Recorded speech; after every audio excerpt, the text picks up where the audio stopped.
Après une première phase d'observation de la mégafaune des eaux guyanaises, Greenpeace est reparti 2 semaines au large de nos côtes afin d'étudier le récif de l'Amazone.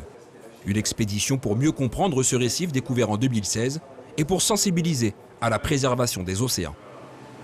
On peut se rendre compte qu'aujourd'hui, il y a des pans entiers de nos océans qui sont totalement inexplorés. Et finalement, si on ne les protège pas, qu'est-ce qu'on ira documenter? On ira documenter des déserts sans vie. Et donc, c'est finalement ce message-là qu'on veut faire passer. On veut aussi montrer une menace concrète. C'est qu'aujourd'hui, il y a notamment au Brésil des projets d'exploitation pétrolière. Si ça aboutit et qu'il y a le moindre accident, s'il y a une marée noire au Brésil, c'est la côte guyanaise qui va être polluée et c'est ces écosystèmes qui vont être détruits. Cette expédition, en partenariat avec le Centre national de recherche scientifique, a permis de cartographier 250 hectares de récifs, de prélever 2500 échantillons de spécimens divers, ainsi que des échantillons d'eau et de roches.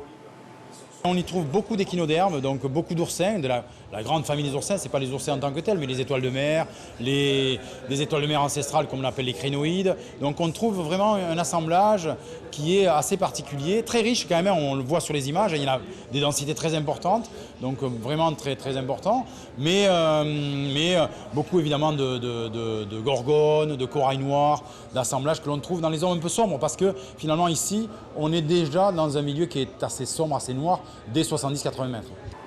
Le travail des scientifiques consiste maintenant à l'analyse des échantillons prélevés sur la partie française de ce récif de l'Amazone, dont la superficie, selon les premières estimations, approcherait les 11 000 hectares. Suivez l'info sur Guyana Première, télé, radio et Internet.